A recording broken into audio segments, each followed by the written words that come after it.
Hello everyone and welcome to one of my first videos looking at the new and upcoming content for Total War Three Kingdoms. A World Betrayed is the latest expansion for Three Kingdoms that takes us into the year 194. While the warlords of the former Han look to building their own kingdoms, the tyrant, Dong Zhuo, has been assassinated by his adopted son, Luo Bu. Striking out on his own accompanied by loyal retainers and a small army, Luo Bu has garnered the wrath of Cao Cao after attacking his lands while he was away campaigning. Meanwhile, Sun Ce has taken the reins of his late father's army and eyes the lands of southern China for his own. Surrounded by numerous talented generals and strategists, Sun Ce will not only have to battle his enemies in the field, but his own fate. This is the only DLC that gives you the option to play as Luo Bu as a faction leader rather than a general, bringing with him his own unique playstyle and faction mechanics. The same goes for Sun Ce, who's also been available previously, but now you can alter his fate and avoid an early demise, bringing Wu into existence under his rule, rather than that of his younger brother, Sun Quan.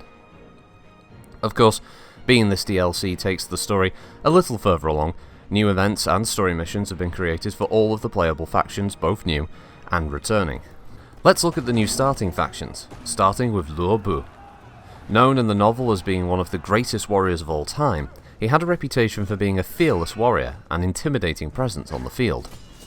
This reputation led him to being adopted by Dong Zhuo, as it allowed him to maintain order within the capital and give him a powerful tool against his enemies when fighting the coalition forces in 190.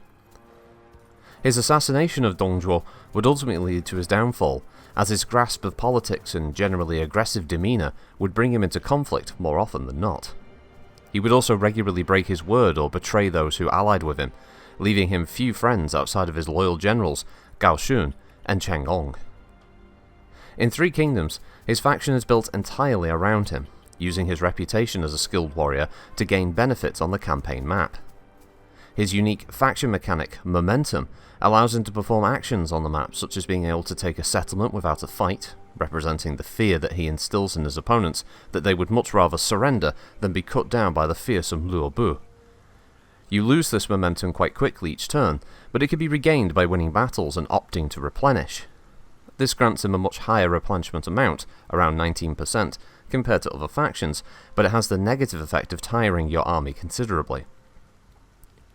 Given his preference for battle over ruling, he suffers penalties to construction costs, he has less administrator slots, and corruption runs rife within his government.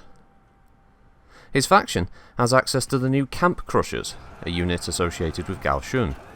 These heavy infantry use massive two-handed swords called Jian Ma Jian, or horse beheading swords, that cause area of effect damage to their opponents with each swing. Combined with Luo Bu's flying riders cavalry and Luo Bu himself, in the mid to late game, his forces can be extremely difficult to overcome. In battle, you play Luo Bu much like a Dynasty Warriors title.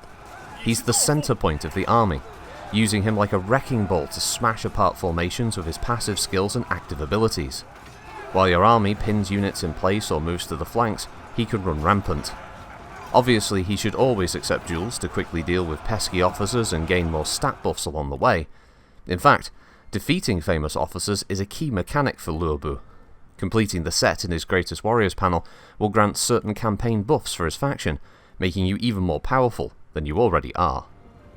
On the other end of the scale we have Sun Ce, the Little Conqueror. He has the unenviable task ahead of him of not only continuing his father's dream of a land ruled by the Suen clan, but also to alter his fate. For those not in the know, Sun Ce dies at a young age after achieving a great many victories and securing lands for his clan that form the nucleus of the Kingdom of Wu.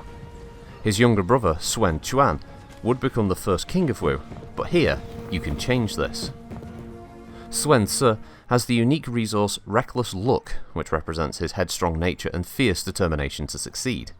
He loses this over time, and the benefits become less effective the lower the level. However, should it ever reach zero, his fate has caught up with him, and he will die immediately. This can be staved off by completing Legacy of Wu tasks that will slowly increase his luck. Should enough be complete, he can avoid his fate entirely. Unlike Luo Bu, Sun Ce's faction relies heavily on legendary characters to augment his forces. Missions will reward you with these powerful allies as you progress to the point that once your economy can support them, You can have multiple high-ranked armies conquering the southern territories to your heart's content. Suensa has a tough start position, however. He is a vassal of Yuan Shi, and is a balancing act of serving your master while also building your resources to the point that you are ready to break away and strike out on your own. Overall, both factions have some interesting start points to play through. The story here feels more involved, allowing you to follow the narrative of the Three Kingdoms or change history and see how things would play out. The new map starts are interesting for the existing factions, though it would have been nice to have seen Lu Chong have his own start, since he is active in the period but is sadly missed off the playable list. A World Betrayed launches on March 19th. Thank you everyone for watching, and have a good week.